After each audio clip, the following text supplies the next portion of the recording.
Hello everyone. Magnetic effect of electric current chapter जो है ये हमको वैसे तो बहुत अच्छे से पता है कि कौन कौन से इसमें रूल्स होते हैं, कैसी मोटर होती है और हमारे घर की वॉशिंग मशीन जो है वो किस तरह से फंक्शन करती है, उसके अंदर क्या लगा होता है, हमारे घर के अंदर जो इन्वर्टर्स होते हैं या हम जो शादियों में जनरेटर्स का यूज़ करते हैं वो किस तरह से फंक्शन करते हैं। ये सारी चीज़ें बेसिकली हमको पता है कि एक्चुअली क्या होती है और किस तरह से उनका फॉर्मेशन होता है। लेकिन जो कंफ्यूजन होता है वो ये कि एग्जाम के अंदर पूछा कैसे जाएगा, क्या डायरेक्ट क्वेश्चंस आएंगे या थोड़ा घुमा के आएंगे, किस तरह से पूछा जाएगा, कौन से क्वेश्चन का हमें आंसर किस तरह से करना है। तो आज हम वो कंफ्यूजन आपका दूर कर देते हैं बिकॉज मैं लेकर आई हूँ आपके लिए इस चैप्टर के इंपॉर्टेंट क्वेश्चंस को। So I Lavina Kumawat welcoming you all at Scoreshala. देखो, इंपॉर्टेंट क्वेश्चंस का मतलब ये कभी नहीं होता, जैसा कि मैं आपको हमेशा बोलती हूँ कि एग्जाम के अंदर वही क्वेश्चंस आएंगे, नहीं। लेकिन फिर भी होता है कि कई बार हम जब डिफरेंट टाइप के क्वेश्चंस को पढ़ लेते हैं तो हमें चैप्टर बहुत इजी लगने लगता है। इवन हमारा जो टॉपिक है वो हमारे लिए और ज़्यादा क्लियर हो जाता है हमारे माइंड के अंदर। So the first question is, for a current in a long straight solenoid, N and S poles are created at the two ends. See, अगर करंट को फ्लो करवाया जाएगा एक लॉन्ग स्ट्रेट सोलेनॉइड के अंदर तो हमेशा वो जो सोलेनॉइड है वो एक बार मैग्नेट की तरह बिहेव करने लगेगा। उसके अंदर एक साइड में नॉर्थ पोल आ जाएगा और दूसरी साइड में साउथ पोल आ जाएगा, यानी उसके दोनों एंड्स पर एक एक पोल आ जाएंगे। ठीक है, आई मीन वो बिहेव करने लगेंगे वैसा। Among the following statements, the incorrect statement is, इसके अंदर से यानी जो आपको 4 ऑप्शंस गिवन है उनके अंदर से आपको बताना है कि इनकरेक्ट स्टेटमेंट कौन सा है। एंड इसको अगेन वही है, हाईलाइट कर ले, अगेन हाईलाइट कर लो। क्यों कर लो? बिकॉज हम हमेशा क्या करते हैं, फर्स्ट सेकंड पढ़ते हैं, हमें जो करेक्ट लगा वो हम उसको टिक मार्क करके आ जाते हैं, लेकिन हम ये भूल जाते हैं कि क्वेश्चन के अंदर इनकरेक्ट ऑप्शन का भी इनकरेक्ट स्टेटमेंट के बारे में भी पूछा जा सकता है। और जहाँ इनकरेक्ट का पूछा जाए और वहाँ अगर हम करेक्ट का करके आएंगे तो बहुत ही ज्यादा गड़बड़ है ये तो। सो इनकरेक्ट ऑप्शन बताना है आपको इसके अंदर से कि भाई एक सोलेनॉइड था जिसके अंदर करंट को फ्लो करवाया गया था। अब उसके अंदर क्या हो रहा है, एक साइड में नॉर्थ पोल बन रहा है, दूसरी साइड में साउथ पोल बन रहा है। दैट्स इट, ये हमारे पास इन्फॉर्मेशन है। आई होप कि आपको पता है कि सोलेनॉइड क्या होता है। तो बेसिकली अगर हम सोलेनॉइड की बात करें तो it's just a coil of wire, मतलब वायर है उसको हमने क्या कर दिया, कॉइल फॉर्म के अंदर ले लिया है। दैट्स इट, मतलब बस थोड़ा सा वो है कि वो लॉन्ग होना चाहिए तो उसे हम क्या कह देंगे, सोलेनॉइड कह देंगे। अब जो सोलेनॉइड है जब उसके अंदर करंट को फ्लो करवाया जाएगा तो हमेशा उसके अंदर क्या होगा, हमेशा उसके आसपास में एक मैग्नेटिक फील्ड बनेगा और उस मैग्नेटिक फील्ड की वजह से जो सोलेनॉइड है वो एक बार मैग्नेट की तरह बिहेव करने लग जाएगा। बिकॉज उसकी जो फील्ड लाइंस है वो बिल्कुल बार मैग्नेट की तरह ही होंगी। फाइन, तो यहाँ जो सोलेनॉइड है उसके अंदर एक नॉर्थ पोल है, एक साउथ पोल है। अब हमें क्या देखना है, हमें देखना है ये statements. The field lines inside the solenoid are in the form of straight lines which indicates that the magnetic field is the same at all the points inside the solenoid. अब इस स्टेटमेंट के according क्या है कि जो field lines है जो कि सोलेनॉइड के अंदर की तरफ है वो क्या कर रही है, वो बिल्कुल स्ट्रेट लाइंस है इसके अंदर। ठीक है, वो स्ट्रेट लाइंस को फॉर्म कर रही है, कहीं टेढ़ी मेढ़ी नहीं जा रही है, कहीं कर्व्ड नहीं है, बिल्कुल स्ट्रेट लाइंस है। और ये क्या इंडिकेट करती है, ये मैग्नेटिक फील्ड के लिए इंडिकेशन दे रही है कि इस सोलेनॉइड के अंदर की तरफ जो मैग्नेटिक फील्ड है वो बिल्कुल सेम है सारे ही पॉइंट्स के ऊपर। ऐसा नहीं है कि कहीं पर ज्यादा है कहीं पर कम है। जैसे कि पोल्स के ऊपर अगर हम देखते हैं तो हमें ये समझ में आता है कि भाई पोल के आसपास में मैग्नेटिक फील्ड जो होता है वो थोड़ा सा ज्यादा होता है। क्यों? वहां पर सारी फील्ड लाइंस जो होती है वो बिल्कुल क्लोज होती है। और वही अगर हम एक बार मैग्नेट या सोलेनॉइड के सेंटर में चेक करेंगे ऊपर की साइड में तो हमें लगेगा कि नहीं, वहां पर थोड़ा सा मैग्नेटिक फील्ड जो है वो एज कंपेयर टू पोल्स कम है। बिकॉज वहां पर जो फील्ड लाइंस होती है वो थोड़ी सी डिस्टेंस में होती है। कैसे होती है, तो देखो अगर ये हमारा सोलेनॉइड है तो इसके अंदर जो मैग्नेटिक फील्ड लाइंस बनेंगी वो किस तरह से बनेंगी, वो ऐसे आएंगी। तो ये जो मैग्नेटिक फील्ड लाइंस है ये देखो यहाँ पोल के आसपास देखो बिल्कुल क्लोज है। और ऐसे अगर यहाँ ऊपर की साइड में अगर आप देखोगे तो आपको पता चलेगा कि थोड़ा सा ये डिस्टेंस मेंटेन कर रही है। तो यानी कि पोल्स के पास में क्या होगा, मैग्नेटिक फील्ड जो है वो थोड़ा सा ज्यादा होगा रादर देन कि इसके सेंटर के अंदर। ठीक है, बट इस स्टेटमेंट के अकॉर्डिंग ये जो सोलेनॉइड है इसके अंदर की तरफ जो फील्ड लाइंस है वो बिल्कुल स्ट्रेट है और सारे ही पॉइंट्स के ऊपर इक्वल मैग्नेटिक फील्ड है, कहीं ज्यादा नहीं कहीं कम नहीं। तो यहाँ एक बार चेक कर लो, जो फील्ड लाइंस आएगी वो देखो कहाँ जाएगी, इस डायरेक्शन के अंदर। यहाँ देखो सारी की सारी फील्ड लाइंस क्या हुई, बिल्कुल एक स्ट्रेट लाइन की तरह बिहेव कर रही है, सारी की सारी देखो बिल्कुल स्ट्रेट आ रही है, यूनिफॉर्म है। और जब यूनिफॉर्म है तो मैग्नेटिक फील्ड जो होगा वो इस पूरे के अंदर यानी पूरे सोलेनॉइड के अंदर की तरफ बिल्कुल ही सिमिलर होगा, बिल्कुल यूनिफॉर्म होगा, कहीं पर एक्स्ट्रा कहीं पर बिल्कुल लोएस्ट ऐसा कोई सीन नहीं रहेगा। तो ये स्टेटमेंट तो बिल्कुल सही है। दैट मीन्स कि ये हमारा आंसर तो बिल्कुल नहीं हो सकता। The statement is correct. Next B, the strong magnetic field is produced inside the solenoid can be used to magnetize a piece of magnetic material like soft iron when placed inside the coil. इस coil के अंदर जो magnetic field बना है वो थोड़ा सा strong है। अगर इसके अंदर हम एक सॉफ्ट आयरन को रख देते हैं, अगर हम इसके अंदर एक सॉफ्ट आयरन की रॉड को अगर रख देंगे तो वो जो सॉफ्ट आयरन की रॉड है वो भी मैग्नेटाइज हो जाएगी। तो जी हाँ, ये भी बिल्कुल सही है, बिकॉज अंदर की तरफ भी देखो मैग्नेटिक फील्ड बना है, ऐसा नहीं है कि सिर्फ और सिर्फ आउटर साइड के अंदर बना है, नहीं, मैग्नेटिक फील्ड यहाँ पर भी फॉर्म हुआ है। इसका मतलब ये है कि जब मैग्नेटिक फील्ड इसके अंदर भी बना है तो वो मैग्नेटिक फील्ड जो है वो अंदर रखी सॉफ्ट आयरन को भी मैग्नेटाइज कर सकता है और वो भी एक टेम्पररी मैग्नेट की तरह बिहेव कर सकता है। तो ये भी स्टेटमेंट क्या हुआ, बिल्कुल करेक्ट हुआ। नेक्स्ट स्टेटमेंट पे आ जाओ। The pattern of the magnetic field associated with the solenoid is different from the pattern of the magnetic field around a bar magnet. जो सोलेनॉइड होता है उसके आसपास का जो पैटर्न है मैग्नेटिक फील्ड का, फील्ड लाइंस का, वो बार मैग्नेट की फील्ड लाइन से बिल्कुल डिफरेंट है। तो देखो ये हमारा क्या है, सोलेनॉइड है। इस सोलेनॉइड के आसपास देखो जो फील्ड लाइंस बन रही है वो किस फॉर्म में बन रही है, सर्कुलर फॉर्म में तो है, थोड़ा सा ओवल शेप हमें दिख रहा होगा, लेकिन देखो इस साइड से बाहर आ रही है, इस साइड से अंदर की तरफ आ रही है। तो यहाँ पर क्या होगा, नॉर्थ पोल, यहाँ पर क्या होगा, साउथ पोल होगा। ठीक है, वैसे ही अगर मैं एक बार मैग्नेट की बात कर लूं, अगर मैं एक बार मैग्नेट की बात करूं तो हमें पता है कि बार मैग्नेट के अंदर क्या होता है, यहाँ पर भी नॉर्थ टू साउथ जाती है सारी की सारी फील्ड लाइंस।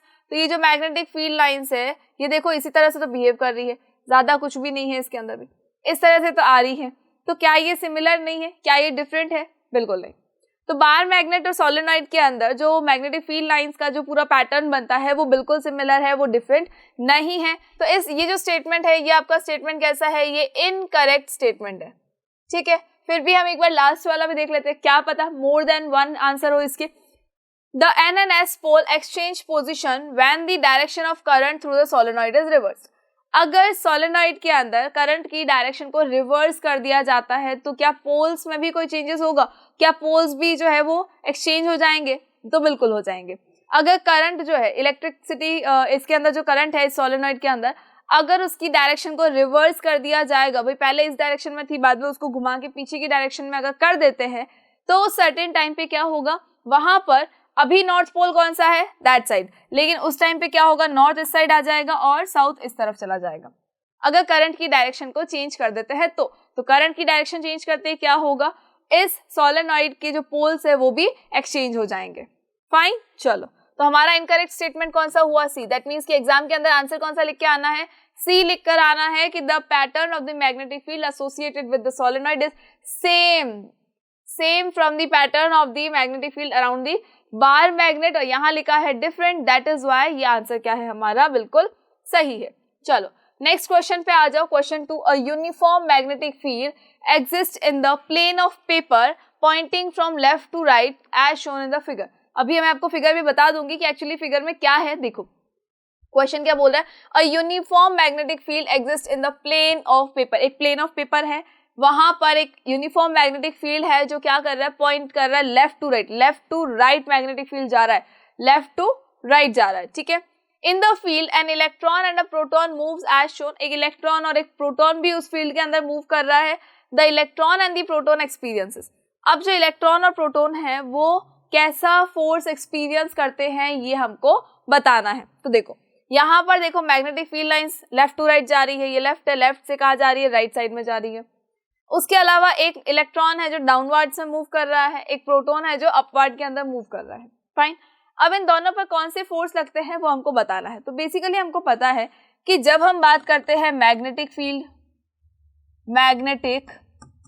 फील्ड, उसके अलावा हमको गिवन है current, I mean direction of current, और उसके अलावा हमको पूछा गया है force, the direction of force. तो इन तीनों के अकॉर्डिंग कौन सा एक लॉ लगता है, तो वहां पर लगता है फ्लेमिंग का लेफ्ट हैंड रूल। फ्लेमिंग का लेफ्ट हैंड रूल लगेगा और हम अभी बता देंगे कि इसका फोर्स किस डायरेक्शन में होगा।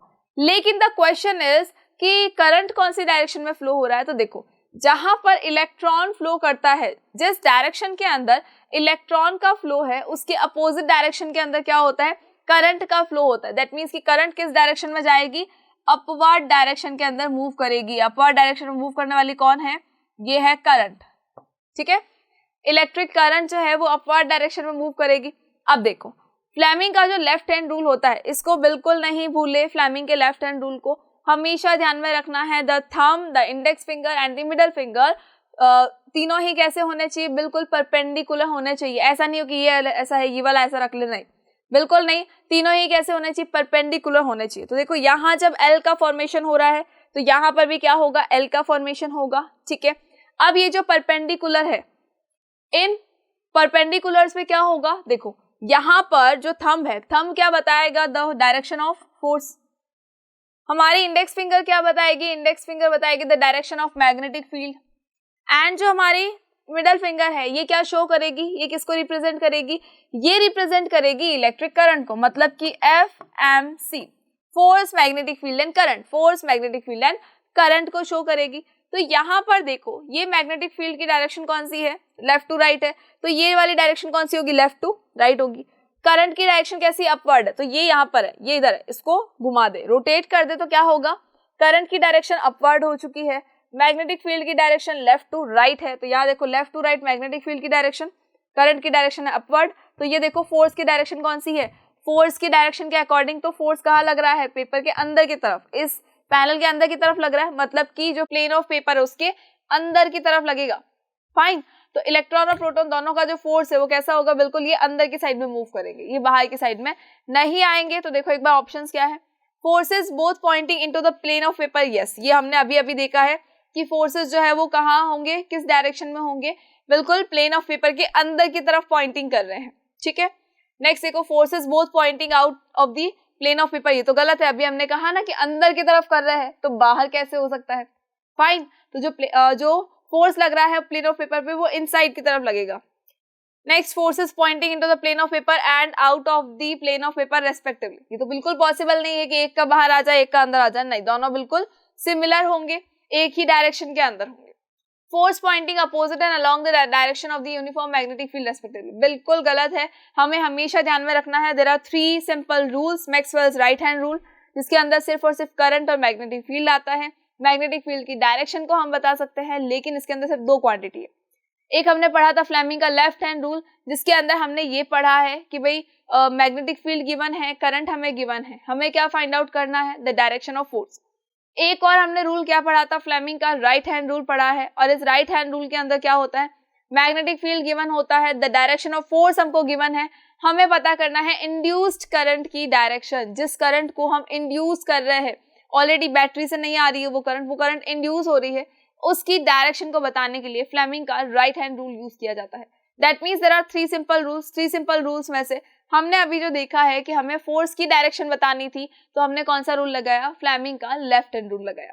फाइन, तो आई होप कि अब आप रूल्स को तो बिल्कुल नहीं भूलेंगे। Now come to the next question. Next question क्या है, choose the again incorrect statement. बिल्कुल नहीं भूले, हमेशा याद रखें, इनकरेक्ट स्टेटमेंट की बात कर रहे हैं। इनकरेक्ट है, करेक्ट स्टेटमेंट की बात नहीं कर रहे हम। Fleming's right hand rule is a simple rule to know the direction of induced current. As I told you, अभी हमने तीनों रूल के बारे में डिस्कस किया है। किस किस के बारे में डिस्कस किया था हमने, मैक्सवेल्स राइट हैंड रूल पढ़ा है, राइट हैंड थंब रूल पढ़ा है हमने कि राइट हैंड थंब रूल क्या होता है, थंब क्या शो करता है एंड ऑल दैट। ठीक है, right hand thumb rule.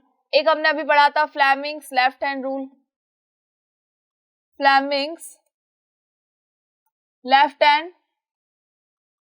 Right hand rule. अब देखो, राइट हैंड रूल में हमेशा ध्यान में रखें, राइट हैंड रूल के अंदर क्या होगा, हमेशा इंड्यूस्ड करंट की डायरेक्शन को बताया जाएगा। इंड्यूस्ड करंट, जो करंट बनी नहीं है वो करंट EMI से बनेगी, तो वो इंड्यूस्ड करंट होगी। ठीक है, तो ये स्टेटमेंट तो बिल्कुल ही करेक्ट है, ये इनकरेक्ट नहीं है। नेक्स्ट आ जाओ, the right hand thumb rule is used to find the direction of magnetic fields due to current carrying conductor. जो राइट हैंड थंब रूल होता है, जो मैक्सवेल का राइट हैंड थंब रूल था, जो थम्स अप वाला था, वो क्या बताता है, वो मैग्नेटिक फील्ड लाइंस की डायरेक्शन को बताता है। और हाँ, यही था, क्या है, जब करंट इस डायरेक्शन में फ्लो कर रही है तो मैग्नेटिक फील्ड लाइंस की डायरेक्शन जहां पर हमारी फिंगर्स कर्ल हो रही है उसी डायरेक्शन के अंदर होगी। ठीक है, तो एक करंट कैरिंग कंडक्टर जो है उसके अंदर जब मैग्नेटिक फील्ड लाइंस की डायरेक्शन को बताना है तो हमेशा ध्यान रखना करंट की डायरेक्शन में थंब और उसके बाद जो हमारी फिंगर्स कर्ल होगी वो आपको मैग्नेटिक फील्ड की डायरेक्शन को बताएगी। फाइन। और अगर वहीं पर करंट जो है अपोजिट वे में हो तो ये अपोजिट हो जाएगा, उसके बाद इस तरह से जो है हमारी मैग्नेटिक फील्ड लाइंस की डायरेक्शन को बता सकती है ये फिंगर्स। ठीक है, तो ये स्टेटमेंट भी क्या हो गया, दूसरा स्टेटमेंट भी हो गया हमारा करेक्ट। ये भी बिल्कुल करेक्ट है, ये गलत बिल्कुल नहीं है। Next statement is the difference between the direct and alternating currents is that the direct current always flows in one direction and whereas the alternating current reverses its direction periodically. AC और DC के अंदर क्या difference है, तो देखो AC जो होता है वो अपनी डायरेक्शंस को कंटिन्यूअसली पीरियडिकली चेंज करता रहता है। हर कुछ टाइम के अंदर क्या होगा, कुछ पलों के अंदर क्या होगा, अल्टरनेटिंग करंट जो है वो अपनी डायरेक्शन को कंटिन्यूअसली चेंज करता रहेगा। लेकिन डायरेक्ट करंट में ऐसा बिल्कुल भी नहीं होता है। डायरेक्ट करंट का मतलब है करंट जो है वो बिल्कुल डायरेक्ट जाएगी, कोई अप एंड डाउन नहीं है। अप एंड डाउन किसमें होते हैं, सिर्फ और सिर्फ अल्टरनेटिंग करंट के अंदर होते हैं, डायरेक्ट करंट के अंदर बिल्कुल भी नहीं होते हैं। तो ये वाला स्टेटमेंट भी आपका कैसा हुआ, बिल्कुल करेक्ट हुआ, इसके अंदर भी कोई भी दिक्कत नहीं है।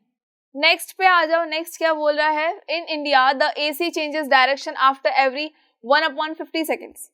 इज इट, क्या इंडिया के अंदर जो एसी है, अल्टरनेटिंग करंट जो हमारे घरों के अंदर आती है, उसकी डायरेक्शन जो है वो हमेशा 1/50 सेकेंड्स के अंदर चेंज होती है?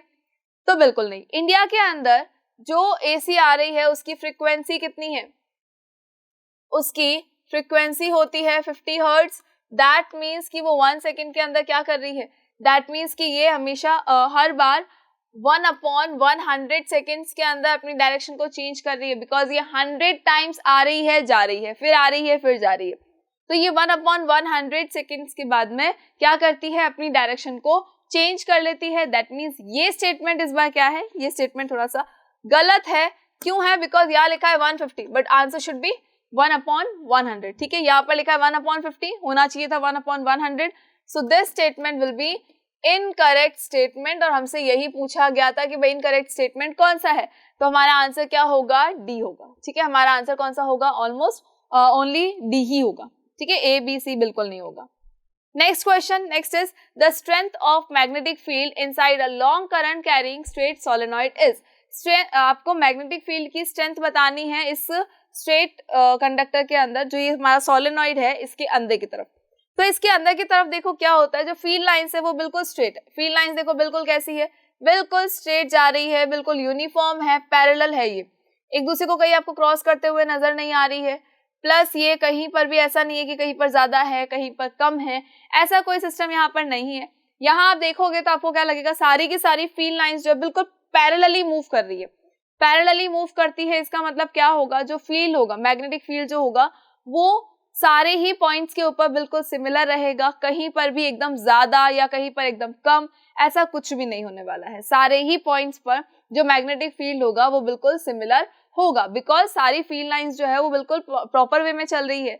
प्लस किसी भी पॉइंट के ऊपर अगर आप उठा के देखोगे तो equal amount of magnetic field lines आपको मिलेगी, तो मैग्नेटिक फील्ड भी बिल्कुल इक्वल अमाउंट में मिलेगा। That is same at all points. ऐसा नहीं कि बीच के अंदर कम है, बाहर ज्यादा है, अंदर कम है, किसी पर्टिकुलर पॉइंट या ऊपर की तरफ देखोगे तो ज्यादा हो गया, नीचे कम हो गया, ऐसा कुछ भी नहीं है। सारे ही पॉइंट्स के ऊपर अगर आप देखोगे, सॉलिड के अंदर की तरफ की बात कर रहे हैं, तो वहां पर जो फील्ड होगा वो बिल्कुल सिमिलर आएगा, बिल्कुल सारे पॉइंट्स पे सेम होगा। लेकिन जब बाहर के साइड में आ जाओगे तो पोल्स के ऊपर मैग्नेटिक फील्ड जो है वो थोड़ा सा ज्यादा होगा, लेकिन मिडल के अंदर थोड़ा सा कम हो जाएगा। ठीक है, चलो ऐसा क्यों हो रहा है, तो देखो जो फील्ड लाइंस आ रही है, फील्ड लाइंस देखो बाहर की साइड में आते ही क्या हो गया, यहाँ से थोड़ी सी स्प्रेड हो चुकी है, और स्प्रेड होके क्या कर रही है, दूर दूर जा रही है। तो जब दूर चली जाएगी तो मैग्नेटिक फील्ड भी क्या हो जाएगा, बिल्कुल कम हो जाएगा। फाइन, चलो आ जाओ नेक्स्ट क्वेश्चन पे आ जाओ। आई होप कि आपको क्वेश्चंस के साथ साथ में कॉन्सेप्ट्स भी क्लियर हो रहे होंगे। चलो next question is a magnetic compass shows a deflection when placed near a current carrying wire.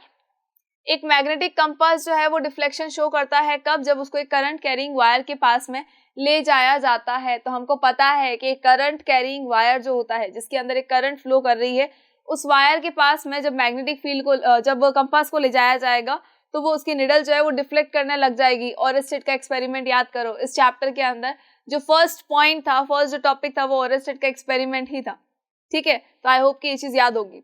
How will the deflection of the compass gets affected if the current in the wire is increase. अगर wire के अंदर की जो current है वो increase हो जाती है तो फिर ये जो डिफ्लेक्शन है ये कैसे इफेक्ट करेगा, कैसे उसके ऊपर अफेक्ट होगा, यानी ये भी इंक्रीज होगा या ये डिक्रीज हो जाएगा।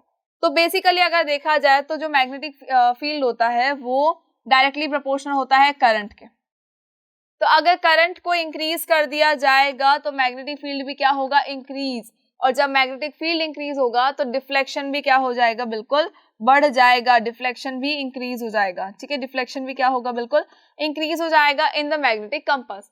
सी यहाँ पर एक वायर है जिसके अंदर एक करंट फ्लो हो रही है, उस करंट फ्लो की वजह से आसपास में जहां पर भी हमने मैग्नेटिक कंपास को रखा है तो वो कंपास के अंदर जो निडल है वो क्या करेगी, वो डिफ्लेक्ट करने लगेगी। कंपास के अंदर की जो निडल है वो अपने आप ही डिफ्लेक्ट करने लगेगी। सो यहाँ पर क्या होगा, उस करंट की वजह से क्या हुआ, मैग्नेटिक फील्ड बना और उस मैग्नेटिक फील्ड की वजह से ये कंपास की निडल जो है वो डिफ्लेक्ट कर रही है। लेकिन जैसे ही हम क्या करेंगे, हम करंट को इंक्रीज कर देंगे। जब करंट को इंक्रीज करोगे तो क्या होगा, मैग्नेटिक फील्ड जो है इसके आसपास का वो भी इंक्रीज हो जाएगा और साथ ही साथ जो ये कंपास है उसके अंदर जो डिफ्लेक्शन हो रहा है वो भी एकदम से बढ़ जाएगा। फाइन, चलो आगे आ जाओ, नेक्स्ट क्वेश्चन पे आ जाओ। नेक्स्ट क्वेश्चन क्या बता रहा है, आई मीन क्या पूछ रहा है, बता कुछ नहीं रहा है। क्वेश्चन हमें कभी कुछ नहीं बताते हैं, हमें उनको बताना पड़ता है कि भैया आपका आंसर ये है। आप जिस आंसर को इतने टाइम से ढूंढ रहे हो ना वो गर्लफ्रेंड आपकी यहाँ पर है, ठीक है, वो आपके आंसर्स यहाँ है। So the question is what does the direction of thumb indicate in the right hand thumb rule. ये बहुत इजी क्वेश्चन है, बहुत सिंपल क्वेश्चन है। एग्जाम के अंदर हम ये मान के चलते हैं कि हमारे लिए सिंपल क्वेश्चन ही आते हैं, ज्यादा कॉम्प्लिकेटेड नहीं आते हैं, because examiner knows very well कि स्टूडेंट्स है, छोटे छोटे बच्चे हैं, प्यारे प्यारे बच्चे हैं, तो उनको हम इतने ज्यादा कॉम्प्लिकेटेड चीजें कैसे दे सकते हैं। तो बहुत ही इजी चीजें आती है, ज्यादा कॉम्प्लिकेटेड नहीं आती, ठीक है। तो इस क्वेश्चन के अंदर क्या पूछा है कि राइट हैंड थंब रूल जो है उसके अंदर थंब क्या शो करता है। तो हम अभी जो डिस्कस कर रहे थे उसके अंदर क्या था, यही तो था, मैक्सवेल का जो राइट हैंड थंब रूल है वो क्या बताता है, वो मैग्नेटिक फील्ड लाइंस की डायरेक्शन को बताता है, ठीक है, मैग्नेटिक फील्ड लाइन की डायरेक्शन को बता रहा है। लेकिन जो थंब है ये किसको इंडिकेट करता है, ये करंट की डायरेक्शन को इंडिकेट करता है। अगर करंट की डायरेक्शन है अपवर्ड में तो मैग्नेटिक फील्ड लाइंस जो है वो इस डायरेक्शन के अंदर मूव करेगी, और अगर जो करंट है वो डाउनवर्ड से मूव कर रहा है तो मैग्नेटिक फील्ड लाइंस जो है वो इस डायरेक्शन के अंदर मूव करेगी। फाइन, तो ये हमारा होता है मैक्सवेल का right hand thumb rule. In what way this rule is different from Fleming's left hand rule. अभी हमने ये चीज भी डिस्कस कर रखी, क्या किया है कि देयर आर 3 इंपॉर्टेंट रूल्स जो कि आपको अच्छे से याद होने चाहिए। एक मैक्सवेल का राइट हैंड थंब रूल है, उसके अलावा फ्लेमिंग का लेफ्ट हैंड थंब रूल है और फ्लेमिंग का ही राइट हैंड थंब रूल भी है, ठीक है। जो मैक्सवेल का रूल है ये हमको क्लियर हो गया होगा कि भाई ये हमारी करंट की डायरेक्शन और ये हमारी मैग्नेटिक फील्ड लाइंस की डायरेक्शन होगी। लेकिन फ्लेमिंग के अगर हम लेफ्ट हैंड रूल की बात करें तो जो लेफ्ट हैंड रूल है, लेफ्ट हैंड ये होता है हमारा, ठीक है। लेफ्ट हैंड के अंदर जो ये स्टार्टिंग की 3 फिंगर्स होती है, लाइक थंब हो गया, इंडेक्स फिंगर है, मिडिल फिंगर है, इन फिंगर्स को हमें रखना है परपेंडिकुलरली, ठीक है, परपेंडिकुलर वे में रखेंगे हम इसको। उसके अलावा ये क्या करेगी, मैग्नेटिक फील्ड लाइंस की डायरेक्शन बताएगी। उसके अलावा ये हमारे करंट की डायरेक्शन बताएंगे। उसके बाद जब इसमें से हम फाइंड आउट क्या कर सकते हैं, the direction of the force, कि भाई करंट आ गया, मैग्नेटिक फील्ड आ गया तो कोई फोर्स भी लगा होगा, उस फोर्स की डायरेक्शन कौन सी होगी, इसी को बताया जाता है किससे, फ्लेमिंग के लेफ्ट हैंड रूल से, ठीक है। अब ये जो फ्लेमिंग का लेफ्ट हैंड रूल है ये मैक्सवेल से डिफरेंट क्यों है, तो मैक्सवेल के अंदर ओनली 2 टर्म्स आती है, एक आती है करंट की डायरेक्शन, एक आती है मैग्नेटिक फील्ड लाइंस की डायरेक्शन। लेकिन यहाँ पर 3 थिंग्स है, 3 थिंग्स में से क्या है, एक होता है करंट की डायरेक्शन, एक होता है मैग्नेटिक फील्ड की डायरेक्शन, और एक क्या है, एक है जो फोर्स लग रहा है उसकी डायरेक्शन, ठीक है। चलो आई होप कि ये क्वेश्चन आपको अब याद रहेगा। देखो रूल्स तो बिल्कुल नहीं भूलना, बाकी कुछ भूले ना भूले, लेकिन रूल्स बहुत ही अच्छे से याद करने हैं, because there are so many rules, ठीक है। ये तो इसके अंदर 3 थे, लेकिन जब पूरी बुक के अंदर देखोगे तो बहुत सारी चीजें हैं। अगर इन्हीं को भूल जाओगे तो फिर आगे क्या करेंगे हम, आगे भी तो बहुत सारी चीजें हैं, उनको भी तो हमको याद रखना है। यहाँ तो सिर्फ 3 रूल्स है, बहुत ही इजी है, तीनों के अंदर डिफरेंसेस भी है, ऐसा नहीं है कि डिफरेंस बिल्कुल भी नहीं है, ठीक है। So the next question is what is the difference between a direct current and an alternating current? How many times does AC used in India change direction in 1 second? See, हमें इस question में क्या पूछा गया है? हमको पूछा गया है कि भाई AC और DC के अंदर डिफरेंस क्या होता है। एक्चुअली अगर AC और DC की बात करें तो हमें बहुत अच्छे से पता है कि अगर डायरेक्ट करंट है, इसका मतलब क्या होगा कि वो करंट डायरेक्ट फ्लो हो रही है, वो अपना आना जाना नहीं कर रही है, कहीं पीछे कहीं आगे वैसा कुछ नहीं है। जहां से रवाना हुई है वहां से जिस डायरेक्शन में उसको जाना वो कंटिन्यूअसली वो उस डायरेक्शन के अंदर जाती रहेगी। लेकिन अगर अल्टरनेटिंग करंट की तरफ देखें तो अल्टरनेटिंग करंट का मतलब होता है कि एक बार वो करंट आएगी, देन वापस चली जाएगी, फिर वापस आएगी, फिर वापस चली जाएगी। तो ये इसका आना जाना जो है वो अल्टरनेटिंग करंट के अंदर लगा रहता है, वो अल्टरनेट वे में काम करती है। कभी आना है देन उसको क्या करना है, जाना। तो इसके अंदर क्या होता है, अप्स एंड डाउन्स आते रहते हैं।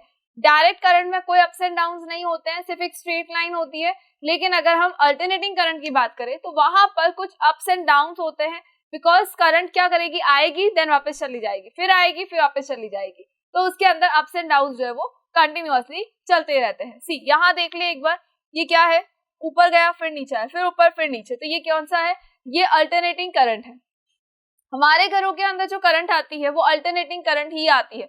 सी, आपने कई बार नोट किया होगा कि अगर कोई पर्सन है, सपोज अगर वो किसी स्विच से या किसी प्लग से चिपक जाता है तो क्या होता है, सर्टेन लिमिट ऑफ टाइम के लिए उसको करंट लगा, एकदम से हाथ उसका पीछे हो गया, एक झटका लगा, हाथ ऑटोमेटिकली पीछे हो गया। तो ये झटका लगते ही हाथ पीछे क्यों हुआ, बिकॉज अल्टरनेटिंग करंट है यहाँ पर। ठीक है, करंट आई थी तब झटका लगा था, लेकिन जैसे ही करंट चली गई तो हाथों हाथ जो है वो पीछे की तरफ हो गया। फाइन। तो बिजली का झटका उसको कब लगा, जब करंट आ रही है, करंट जाएगी तो हाथ ऑटोमेटिकली पीछे हट जाएगा। लेकिन अगर डायरेक्ट करंट होती इसकी जगह पर, तब क्या होता, तब अगर किसी पर्सन को करंट लगा है तो वो वहीं पर चिपक के रह जाता, वो वहां से हट ही नहीं पाता। क्यों? क्योंकि करंट डायरेक्ट है, एक सेकंड के लिए भी या एक मिली सेकंड के लिए भी वो वहां से रिमूव नहीं हो रही है। जब करंट वहां से रिमूव नहीं होगी तो वो पर्सन जो है वो उसी से चिपका हुआ रह जाएगा।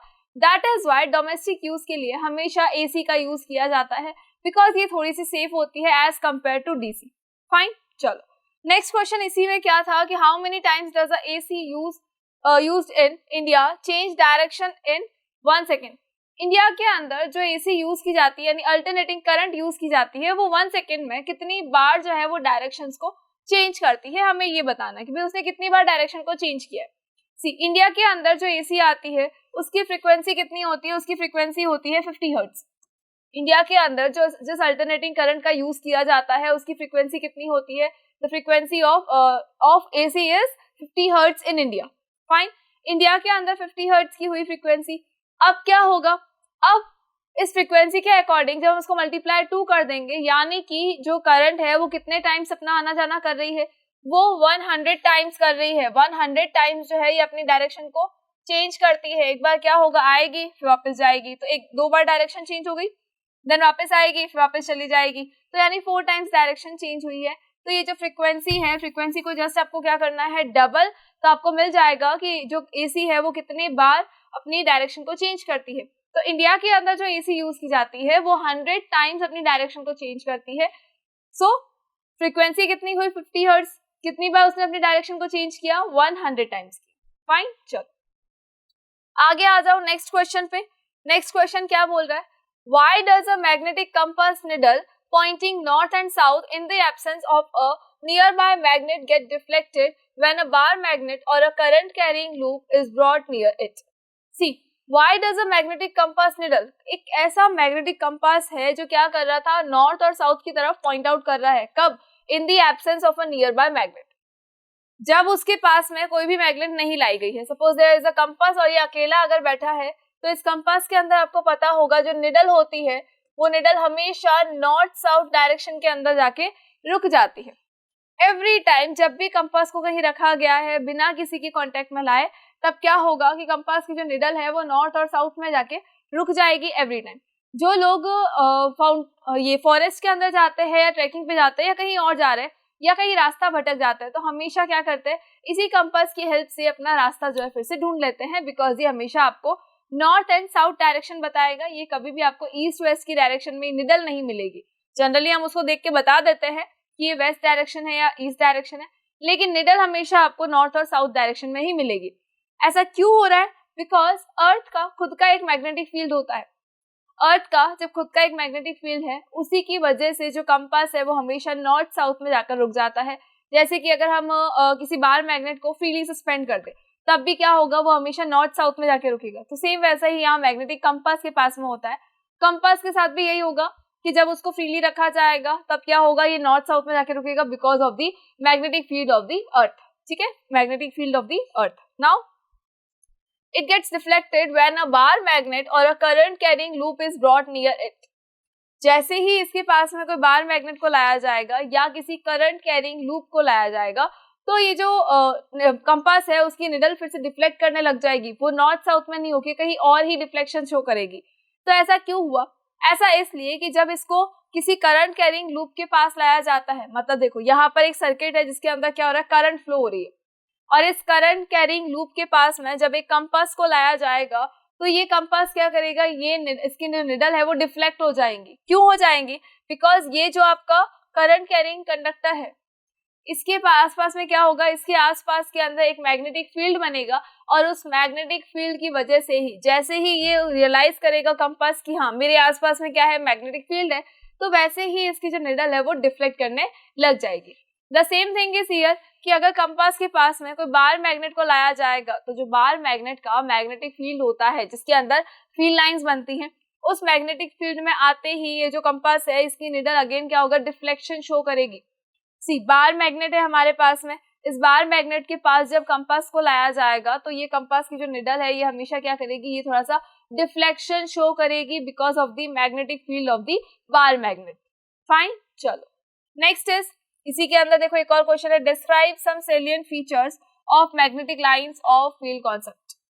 फील्ड कॉन्सेप्ट का जो मैग्नेटिक फील्ड लाइंस है उसके कुछ फीचर्स आपको बताना है कि फील्ड लाइंस जो होती है वो किस तरह की होती है। ठीक है, तो यहाँ देखो एक बार क्या है, यहाँ पर हमारे पास में है एक bar magnet, there is a bar magnet. ठीक है, इसके अंदर पोल्स के एन और एस पोल्स है।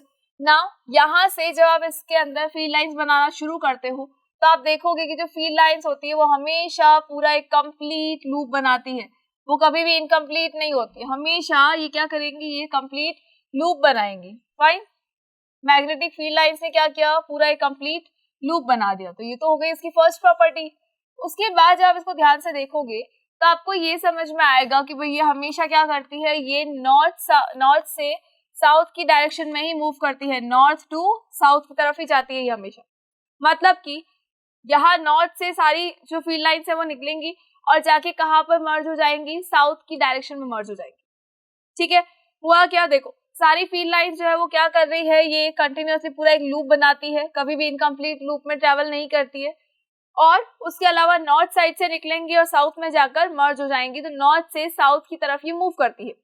लेकिन अगर आप इस मैग्नेट के अंदर की तरफ अगर चेक करोगे, इस बार मैग्नेट के अंदर की तरफ अगर देखोगे तो अंदर की तरफ क्या होगा, अंदर की तरफ में ये जो फील्ड लाइंस है ये देखो यहाँ से आई, यहाँ तक आई, यहाँ से आगे की तरफ जा रही है। इसका मतलब क्या हुआ, इसका मतलब ये हुआ कि ये साउथ से नॉर्थ की डायरेक्शन में मूव कर रही है, साउथ टू नॉर्थ ये मूव कर रही है। कहाँ पर, इनसाइड द मैग्नेट। उसके अलावा यहाँ अगर आप देखोगे नॉर्थ टू साउथ, तो ये कब मूव करती है, ये करती है outside the magnet, outside the magnet. So बाहर की साइड में तो नॉर्थ से साउथ मूव करेगी, और अंदर की साइड में अगर देखेंगे तो साउथ टू नॉर्थ ये मूव करने वाली है। फाइन, उसके अलावा अगर आप नोट करेंगे तो जहां पर फील्ड लाइंस जो होती है वो बहुत ज्यादा होती है, जहां पर फील्ड लाइंस बहुत ज्यादा होती है, कहाँ होती है, यहाँ पोल के ऊपर। पोल के ऊपर देखो यहाँ से भी लाइन आई, यहाँ से भी लाइन है, तो ये सारी लाइंस क्या एक साथ में मर्ज हो रही है, एक साथ में है। तो यहाँ पर क्या होगा, पोल्स के ऊपर क्या होगा, हमेशा जो मैग्नेटिक फील्ड होगा वो स्ट्रॉन्गेस्ट होगा। क्यों होगा, बिकॉज यहाँ पर क्या है, फील्ड लाइंस थोड़ी सी ज्यादा है as compare to the middle one. यहाँ अगर मिडल साइड में चेक करोगे, ऊपर की तरफ चेक कर लो, यहाँ पे देखो फील्ड लाइन जो है वो थोड़ी सी डिस्टेंस मेंटेन कर रही है। तो जहां पर ये फील्ड लाइन डिस्टेंस मेंटेन करेगी, इसका मतलब यहाँ पे क्या हो रहा है, यहाँ पर मैग्नेटिक फील्ड जो है वो थोड़ा सा कम स्ट्रॉन्ग है, थोड़ा सा पुअर हो सकता है, इतना स्ट्रॉन्ग नहीं है, इतना थोड़ा सा ये वीक है as compare to the poles. Poles के ऊपर हमेशा मैग्नेटिक फील्ड जो होता है वो स्ट्रॉन्ग होता है। अगर आपने आयरन के कुछ पीसेस के आसपास में डाल के चेक किए होंगे तो आपको पता होगा कि मोस्ट ऑफ द आयरन जो है वो यहाँ नॉर्थ पोल पे और साउथ पोल के ऊपर कलेक्ट हो जाता है और बाकी सारा साइड्स के अंदर चला जाता है। क्यों होता है ऐसा, बिकॉज पोल्स के ऊपर हमेशा मैग्नेटिक फील्ड जो होगा वो थोड़ा स्ट्रॉन्गेस्ट होगा as compare to the middle one, fine. लेकिन अगर मैं वहीं पर बार मैग्नेट के अंदर की अगर बात करूं, अगर मैं इस बार मैग्नेट के अंदर की तरफ की बात करूं, तो आप नोट करोगे कि भाई अंदर देखो सारी जो लाइंस है वो बिल्कुल पैरेलल है, सारी लाइंस पैरेलल है, इक्वली डिस्ट्रीब्यूटेड है। दैट मीन्स कि यहाँ पर सारे ही पॉइंट्स के ऊपर जो मैग्नेटिक फील्ड होगा वो कैसा होगा, बिल्कुल सिमिलर होगा, बिल्कुल वहां पर सेम मैग्नेटिक फील्ड होगा सारे ही पॉइंट्स के ऊपर। ऐसा नहीं होगा कि किसी पोर्शन के अंदर ज्यादा मैग्नेटिक फील्ड है, कहीं पर कम है, बिल्कुल नहीं। हमेशा सारी ही जगह पर क्या होगा, इक्वली डिस्ट्रीब्यूटेड है लाइंस। दैट मीन्स कि मैग्नेटिक फील्ड भी इक्वली डिस्ट्रीब्यूटेड है सारे ही पॉइंट्स के ऊपर, बिल्कुल इक्वल मैग्नेटिक फील्ड होगा, कहीं पर ज्यादा और कहीं पर कम बिल्कुल भी नहीं होगा। उसके अलावा जो फील्ड लाइंस होती है they never intersect, magnetic field lines never intersect, ये कभी भी एक दूसरे को इंटरसेक्ट नहीं करती है, एक दूसरे को कभी भी ये कट नहीं करती है, ठीक है, नेवर इंटरसेक्ट। तो ऐसा नहीं होगा एक लाइन यहाँ से आई दूसरी लाइन यहाँ से आई और कट हो गया, नहीं, कभी भी ऐसा नहीं हो रहा है कि मैग्नेटिक फील्ड लाइंस एक दूसरे को कट करेगी। हमेशा वो पैरेलली चल सकती है, पास में से निकल सकती है, लेकिन एक दूसरे को कट करने का काम बिल्कुल भी नहीं करने वाली है, फाइन। चलो, आई होप कि ये क्वेश्चन के कुछ पॉइंट्स आपको क्लियर हो गए होंगे। चलो आगे आ जाओ नेक्स्ट क्वेश्चन पे। Next question is, with the help of a labeled circuit diagram illustrate the pattern of field lines of the magnetic field around the current carrying straight long conducting wire. How is the right hand thumb rule useful to find direction of magnetic field associated with the current carrying conductor. See इतना बड़ा question देखे, as I told you कि कभी भी घबराओ नहीं, बहुत simple सा आंसर होने वाला है। जितना बड़ा आपको क्वेश्चन नजर आ रहा है उतना ही सिंपल जो है इसका आंसर होने वाला है, बहुत इजी सा आंसर है। कई बार ऐसा होता है ना कि चैप्टर के जहाँ चैप्टर शुरू होता है ना वही वाला पोर्शन हमको दे दिया जाता है, लेकिन वो इतने बड़े मैनर में होता है कि हमको लगता है कि यार ये बहुत टफ होगा, लेकिन ये कभी नहीं होता। जितना बड़ा क्वेश्चन होता है उतना ही ईजी उसका आंसर होता है। आपको अगर घबराने की जरूरत है तो वो सिर्फ और सिर्फ छोटे क्वेश्चन है, लेकिन अगर ढंग से पढ़ाई कर लेंगे, अच्छे से चैप्टर को बार बार रिवाइज करेंगे, सेल्फ स्टडी भी करेंगे, तो हमें उसके लिए भी घबराने की जरूरत बिल्कुल भी नहीं पड़ने वाली है, फाइन। चलो क्वेश्चन अगेन पढ़ लेते एक बार, क्या बोल रहा है क्वेश्चन, क्या पूछ रहा है। देखो, with the help of a labelled circuit diagram, हमें एक सर्किट डायग्राम की हेल्प लेनी है। Illustrate the pattern of field lines of the magnetic field around the current carrying straight long conducting wire. एक लॉन्ग कंडक्टिंग वायर के आसपास के अंदर मैग्नेटिक फील्ड लाइंस जो है वो किस तरह से पैटर्न बनाती है, वो आपको बताना है कि किस तरह के पैटर्न के अंदर वो हमेशा रोटेट करती है, ठीक है। यहाँ देखो बेसिकली हमको करना क्या है कि हमें एक सर्किट फॉर्म करना है, हमें एक इलेक्ट्रिकल सर्किट फॉर्म करना है, और उस सर्किट के अंदर जहां हम वायर की बात कर रहे हैं, वायर यहाँ से आगे जा रहा है, तो उस वायर के बीच में हमको क्या कर देना है, एक पेपर लगा देना है या फिर एक कार्डबोर्ड लगा देना है। जैसे इसके अंदर देखो लगा हुआ है, ये कार्डबोर्ड है, कार्डबोर्ड के ऊपर से देखो वायर को निकाला गया है, सर्किट पूरा बना है, लेकिन इस सर्किट के अंदर क्या कर दिया गया, इस कार्डबोर्ड को डाल दिया गया।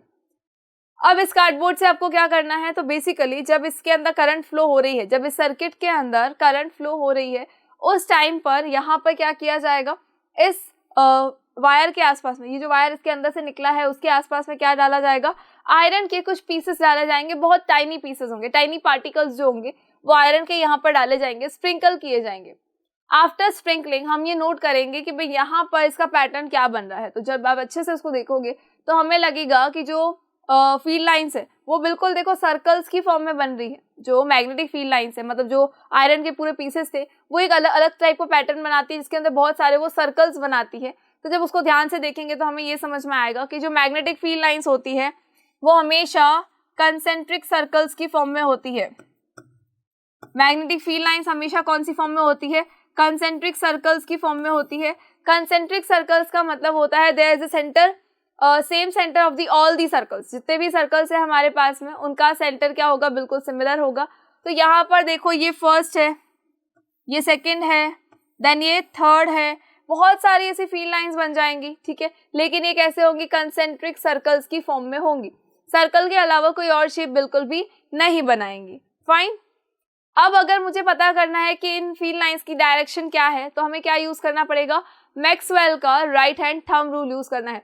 और मैक्सवेल का राइट हैंड थंब रूल क्या बताता है, देखो हमेशा लेफ्ट हैंड को कभी यूज नहीं करना, हमेशा राइट हैंड को यूज करना। हम थम्स अप करने जाते हैं एग्जाम के अंदर, हम ऑल द बेस्ट भी तो बोलते हैं, तो वही ऑल द बेस्ट हमारे यहाँ काम आने वाला है। कैसे, तो जो मैक्सवेल का राइट हैंड थंब रूल होता है उसके अंदर क्या होता है, जो थंब है ये क्या शो करेगा, ये थंब हमेशा मैग्नेटिक जो करंट है, इलेक्ट्रिक जो करंट है उसकी डायरेक्शन को शो करेगा। उसके बाद जो ये फिंगर्स कर्ल हो रही है, वो कर्ल फिंगर क्या बता रही है, ये कर्ल फिंगर हमेशा मैग्नेटिक फील्ड लाइंस को बताती है, मैग्नेटिक फील्ड लाइंस की डायरेक्शन को बताती है। तो यहाँ इस डायग्राम के अंदर देखो क्या है, इस डायग्राम के अंदर करंट कैरिंग कंडक्टर जो है, इस डायग्राम के अंदर जो करंट कैरिंग कंडक्टर है वो देखो ये है, ठीक है। अब इसकी करंट की डायरेक्शन देखो कौन सी है, डाउनवर्ड्स है। जब करंट की डायरेक्शन डाउनवर्ड्स है तो हमें क्या करना है, हाथ को भी उल्टा कर देना है, रिवर्स कर देना है। तो ये करंट की डायरेक्शन हो गई हमारी, ठीक है। इस करंट की डायरेक्शन के बाद जब ये फील्ड लाइंस देखेंगे तो यहाँ देखो जो फिंगर्स जहाँ पर कर्ल कर रही है वहीं पर क्या होगा, वही डायरेक्शन किसकी होगी, हमेशा मैग्नेटिक फील्ड लाइंस की होंगी। तो ये कौन सी डायरेक्शन है, ये है क्लॉकवाइज डायरेक्शन। ये हमेशा कौन सी डायरेक्शन में होगा, ये हमेशा होंगी क्लॉकवाइज डायरेक्शन, ठीक है। तो क्लॉकवाइज डायरेक्शन के अंदर देखो क्या हो रहा है, ये फील्ड लाइंस जो है ये कंटिन्यूअसली मूव कर रही है, ठीक है। और ये हमेशा कैसे बनती है, कंसेंट्रिक सर्कल्स की फॉर्म में बनती है। ये चीज भूलना बिल्कुल भी नहीं है। ये जनरली वर्ड में भी आ सकता है और बड़े क्वेश्चंस में भी आता है कि भाई किस तरह का पैटर्न बन रहा है। तो ठीक है, यहाँ तो हमने पूरा का पूरा एक्सपेरिमेंट किया है, लेकिन अगर एक्सपेरिमेंट नहीं भी करो तब भी आपको याद होना चाहिए कि हाँ, यहाँ पर जो फील्ड लाइंस बनेंगी वो कैसी बनेंगी, वो कंसेंट्रिक सर्कल्स की फॉर्म में बनेंगी। और ये कंसेंट्रिक सर्कल्स की फॉर्म में जो बन रही है मैग्नेटिक फील्ड लाइंस, उनकी डायरेक्शन को कैसे पता करना है, मैक्सवेल के राइट हैंड थंब रूल से पता करना है। कभी भी लेफ्ट हैंड का यूज नहीं करना है, हमेशा आपको राइट हैंड का ही यूज करना है।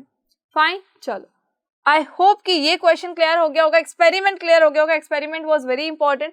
अब आ जाओ हमारे नेक्स्ट क्वेश्चन पे। नेक्स्ट क्वेश्चन क्या है, next question is draw a labelled circuit diagram of a simple electric motor and explain it's working. आपको क्या बताना है, आपको एक सिंपल लेबल डायग्राम बनाना है इलेक्ट्रिक मोटर का और इसकी वर्किंग बतानी है। In what way the simple electric motors are different from commercial motor. Simple electric motor जो है वो कमर्शियल मोटर से किस तरह से डिफरेंट है, ये भी समझाना है। सी फर्स्ट थिंग इज कि मोटर क्या होती है, मोटर का प्रिंसिपल क्या है, मोटर की वर्किंग क्या है और उसका डायग्राम कैसे बनाना है। तो सी जब हम इलेक्ट्रिक मोटर की बात करते हैं तो हमारे माइंड में सबसे पहले क्या आता है, कूलर की मोटर आती है।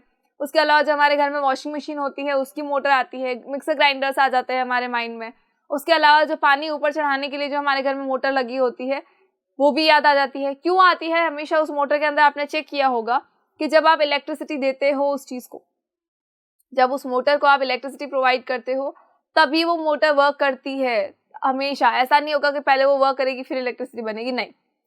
जब आप इलेक्ट्रिसिटी दी जाती है इन सबको, उसके बाद क्या होता है, उसके अंदर एक एनर्जी आती है और उसकी वजह से वो वर्क करती है। तो ये जो इलेक्ट्रिक मोटर है ये हमेशा क्या करती है, इलेक्ट्रिकल एनर्जी को ये कन्वर्ट कर देती है हमेशा मैकेनिकल एनर्जी के अंदर। किसमें कन्वर्ट कर देगी, मैकेनिकल एनर्जी के अंदर कन्वर्ट कर देगी। सी इसने इलेक्ट्रिकल एनर्जी में था, पहले इलेक्ट्रिकल एनर्जी हमने प्रोवाइड की थी, इस इलेक्ट्रिक एनर्जी को किसमें कन्वर्ट कर दिया, इसने मैकेनिकल एनर्जी के अंदर कन्वर्ट कर दिया है। फाइन, देखो इलेक्ट्रिकल एनर्जी थी, मैकेनिकल एनर्जी के अंदर कन्वर्ट कर दिया। क्या हुआ, बेसिकली जब उसको इलेक्ट्रिकल एनर्जी दी जाती है तो ये क्या करता है, ये रोटेट करना शुरू कर देता है और ये कंटिन्यूअसली रोटेशन करके अपना काम करता है, ठीक है। अब इसका डायग्राम कैसे बनाना है, ओके, इसका प्रिंसिपल क्या होता है, तो प्रिंसिपल हमेशा magnetic effect of electric current होगा। इस मोटर के लिए magnetic effect of electric current is the principle, ठीक है। मोटर का प्रिंसिपल क्या होता है, magnetic effect of electric current, magnetic effect of electric current, ठीक है। चलो अब इसका डायग्राम कैसे बनाएंगे, तो देखो डायग्राम एक्चुअली बहुत ज्यादा इजी है, ज्यादा कॉम्प्लिकेटेड नहीं है। क्या करना है इसके लिए, सबसे पहले आपको लगानी है दो मैग्नेट्स। सबसे पहले क्या लगानी है, दो मैग्नेट्स लगा देनी, मतलब बार मैग्नेट का एक जो पोल है वो यहाँ पर, दूसरा पोल वहां उस साइड में हो जाएगा। तो एक मैग्नेट लगानी है आपको, उस मैग्नेट के बीच में क्या रखना है, उस मैग्नेट के बीच में एक कॉइल से बना हुआ आर्मेचर रखना है, रेक्टेंगुलर कॉइल्स रखनी है, जिनको हम क्या नाम देते हैं, इसको हम नाम देते हैं हमेशा आर्मेचर। इसको हम क्या कहते हैं, आर्मेचर कहते हैं। अब ये आर्मेचर जो है ये किससे कनेक्टेड होता है, देखो आर्मेचर के दो सिरे जो है इससे हमेशा क्या बनता है, पूरा का पूरा सर्किट बनता है। तो ये कंप्लीट देखो यहाँ सर्किट फॉर्म हो रखा है, बैटरी बना रखी है, स्विच लगा रखा है, सारा कुछ है। लेकिन डू यू नो कि जब भी हमने जो कहा कि भाई इलेक्ट्रिसिटी आएगी और इससे क्या होगा, ये जो है ये रोटेट करेगा। जब ये आर्मेचर रोटेट करेगा तो क्या ये पूरा सर्किट रोटेट नहीं करेगा? बेसिकली पूरा सर्किट रोटेट करना तो चाहिए, लेकिन ये नहीं करता है because of the brush and split rings. इसके अंदर लगी होती है स्प्लिट रिंग्स। स्प्लिट रिंग्स का मतलब क्या होता है, जो एक सर्कुलर शेप की रिंग थी उसको ब्रेक करके हमने थोड़ा डिस्टेंस में लगा दिया, तो एक सेमी सर्कल यहाँ होगा, एक सेमी सर्कल यहाँ होगा, और यहाँ पर देखो क्या बन गया, स्प्लिट रिंग्स बन गई है। इस स्प्लिट रिंग के पास में क्या लगे होते हैं, स्प्लिट रिंग के पास में यहाँ पर लगे होते हैं ब्रशेस। इन स्प्लिट रिंग्स के पास में यहाँ इस साइड में क्या लगे होते हैं, ब्रशेस लगे होते हैं। ठीक है, ये तो स्प्लिट रिंग्स है और इसके पास यहाँ पर क्या लगे, ब्रशेस लगे। उसके अलावा स्प्लिट रिंग्स के अंदर की साइड में अगर आप देखोगे, यानी यहाँ पर जब आप देखोगे तो यहाँ पर होती है इंसुलेटेड कोटिंग, और ये सेंटर में जो रॉड लाइक स्ट्रक्चर दिख रहा है ये है एक्सल। क्या है ये है एक्सल। अब इसकी वर्किंग क्या होती है, भाई डायग्राम तो क्लियर है, बहुत छोटा सा डायग्राम है। इसकी वर्किंग क्या होती है, किस तरह से ये फंक्शन करता है, कैसे ये इलेक्ट्रिकल एनर्जी को कन्वर्ट करके अपने आप को रोटेट करवा देता है। तो देखो यहाँ पर हम इसकी डायरेक्शन को कैसे पता करेंगे, फ्लेमिंग के लेफ्ट हैंड रूल से पता करेंगे। हमेशा किससे पता करेंगे हम इसको, फ्लेमिंग के लेफ्ट हैंड रूल से। इलेक्ट्रिक मोटर के साथ में ही याद रखना फ्लेमिंग का लेफ्ट हैंड रूल है। ठीक है, फ्लेमिंग का लेफ्ट हैंड रूल क्या कहता है, तो ऑलरेडी हम डिस्कस कर चुके हैं। वैसे तो फ्लेमिंग का लेफ्ट हैंड रूल जो है उसके अंदर हमको पता है कि तीनों फिंगर्स को कैसे रखना है, परपेंडिकुलर रखना है, 90 डिग्री पे रखना है। उसके अलावा FMC याद रखना। यहाँ देखो मैग्नेटिक फील्ड की डायरेक्शन कौन सी है, N2S मैग्नेटिक फील्ड की डायरेक्शन है। ये हमारी करंट की डायरेक्शन अपवर्ड्स में है करंट, तो भाई मैग्नेटिक फील्ड कहाँ जा रहा है, यहाँ से वहां जा रहा है, तो ये यहाँ से वहां आ जाएगा। उसके बाद करंट कहाँ जा रही है, ऊपर की डायरेक्शन में मूव कर रही है, तो यहाँ करंट देखो ऊपर की डायरेक्शन में मूव करेगी। लेकिन ये जो फोर्स है ये कहाँ लगेगा, हमारा थंब क्या बता रहा है, डायरेक्शन ऑफ फोर्स। तो ये फोर्स कौन सी डायरेक्शन में लगेगा, ये फोर्स लगेगा यहाँ पर नीचे की साइड में। AB वाला जो पोर्शन है वो नीचे की तरफ मूव करेगा। सपोज अगर ये हमारा क्या है, आर्मेचर है ABCD, ये हमारा क्या आर्मेचर ABCD। यहाँ हमने क्या कहा, यहाँ पर लगेगा फोर्स कौन सा, डाउनवर्ड्स। यहाँ कौन सा फोर्स लगेगा, डाउनवर्ड्स फोर्स लगेगा। तो यहाँ पर हमेशा कौन सा फोर्स लगेगा, अपवर्ड फोर्स लगेगा। ठीक है, यहाँ पर कौन सा फोर्स लगा, इस साइड के अंदर डाउनवर्ड में फोर्स लगा, तो यहाँ कौन सा लगेगा, हमेशा अपवर्ड में फोर्स लगेगा। ठीक है, अगर मैं इसको ऐसे मानूं तो क्या होगा, यहाँ पर लगा डाउनवर्ड्स में, यहाँ पर लगा अपवर्ड में, तो ये रोटेट हो जाएगा। ठीक है, अब यहाँ से देखो, अभी जब इसका हाफ रोटेशन कंप्लीट होगा, भाई यहाँ से इसने डाउनवर्ड्स में था, यहाँ से अपवर्ड में था, तो ये ऐसे घुमा घुमा घुमा रोटेशन हो गया। हाफ रोटेशन के बाद क्या होगा, तो हाफ रोटेशन के बाद में ये जो CD है ये इस साइड आ जाएंगे, ये जो B है वो उस साइड चले जाएगा। ठीक है, कैसे हुआ देखो, आफ्टर हाफ रोटेशन ये जो आर्मेचर है, इस आर्मेचर के अंदर आप देखोगे कि ये हो गया D, ये C, ये है B और ये है A। अब जो करंट घूमेगी यहाँ पर देखो, स्प्लिट रिंग्स की वजह से क्या हो गया, ये खुद घूम गया, लेकिन अभी भी सर्किट एज इट इज है। ठीक है, सर्किट जो है अभी भी एज इट इज है, इसके अंदर सर्किट में कोई भी चेंज नहीं हुआ है। अब यहाँ पे क्या होगा, यहाँ देखो, जब अभी भी क्या हो रहा है, करंट की डायरेक्शन तो यही है, D to C हो गया, C to B हो गया, B to A हो गया है। ठीक है, ये करंट की डायरेक्शन है। पहले क्या था, A to B, B to C, C to D, लेकिन अब करंट की डायरेक्शन क्या हो गई, चेंज हो गई है। यहाँ देखो अगेन वही है, फ्लेमिंग का लेफ्ट हैंड रूल लगाना है for the second time also.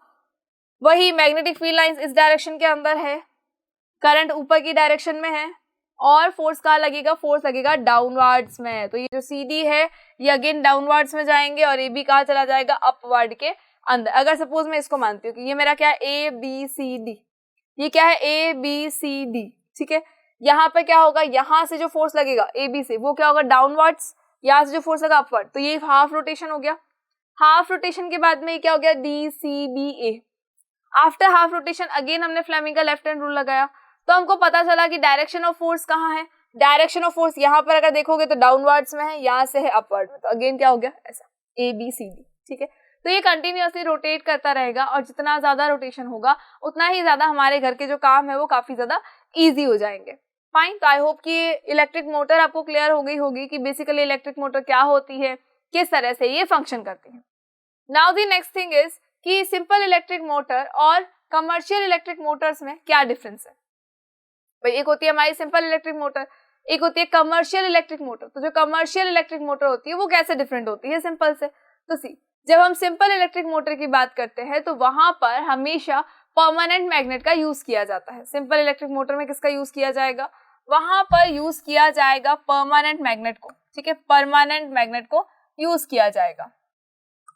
उसके अलावा जो नंबर ऑफ टर्न्स होते हैं वो लेस नंबर ऑफ टर्न्स होता है, less number of turns in coil. Coil के अंदर बिल्कुल लेस नंबर ऑफ टर्न्स होंगे, ज्यादा टर्न इसके अंदर बिल्कुल भी नहीं होंगे, और ये इतनी स्ट्रॉन्गर नहीं होगी, ये थोड़ा सा वीक होगी, ठीक है। सिंपल इलेक्ट्रिक मोटर थोड़ी वीक होगी। कमर्शियल मोटर की अगर हम बात करें तो वहां पर देखो टेम्पररी मैग्नेट या फिर हम बोल सकते हैं इलेक्ट्रोमैग्नेट का यूज किया जाता है, यानी कि इलेक्ट्रिसिटी से बनने वाली मैग्नेट का यूटिलाइज किया जाता है, इलेक्ट्रोमैग्नेट का यूज किया जाएगा। सेकेंड थिंग इसके अंदर आएगा मोर number of turns in coil, more number of turns in coil, ठीक है। मोर नंबर ऑफ टर्न्स जो है वो कॉइल के अंदर होंगे। कॉइल में ऐसा नहीं होगा कि बहुत थोड़े से टर्न्स हैं, नहीं, जितने ज्यादा टर्न होंगे उतना ज्यादा बेनिफिशियल है। तो यहाँ पर कॉइल के अंदर ज्यादा नंबर ऑफ टर्न्स होंगे अगर इसको ग्रैंड लेवल पे यूज किया जाता है। तो कमर्शियल लेवल का मतलब है कि ग्रैंड लेवल पे यूटिलाइजेशन किया जा रहा है। सिंपल में तो कोई प्रॉब्लम ही नहीं है, बहुत थोड़े से टर्न्स होते हैं और साथ ही साथ में परमानेंट मैग्नेट लगी होती है। फाइन, चलो आगे बढ़ जाओ, नेक्स्ट क्वेश्चन पे आ जाओ। नेक्स्ट क्वेश्चन क्या पूछ रहा है? नेक्स्ट क्वेश्चन ये पूछ रहा है कि भाई explain the phenomena of electromagnetic induction. Electromagnetic induction का फिनोमेना बताना है कि किस तरह से ये काम करता है और कैसे पता चला था। तो देखो इलेक्ट्रोमैग्नेटिक इंडक्शन का शॉर्ट फॉर्म बताया था, EMI बताया था, और इसे याद रखना इसको, ठीक है। इलेक्ट्रोमैग्नेटिक इंडक्शन से क्या बताया था? EMI, और EMI को हमेशा याद रखना। एक्चुअली EMI क्या होती है तो देखो जो माइकल फैराडे थे उन्होंने एक एक्सपेरिमेंट किया था और उन्होंने ये बताया था कि भाई जब इलेक्ट्रिसिटी अगर फ्लो हो रही है किसी वायर के अंदर तो अगर कोई मैग्नेटिक फील्ड बन सकता है आसपास में, मैग्नेटिक कंपास जो है वो अपनी निडल की डिफ्लेक्शन को चेंज कर सकता है, तो क्यों ना ऐसा हो कि मैग्नेट को पास में ले जाया जाए सर्किट के, और सर्किट के अंदर करंट इंड्यूस हो जाए, करंट प्रोड्यूस हो जाए। तो उस करंट को हमने क्या नाम दिया? उस करंट को हमने नाम दिया induced current.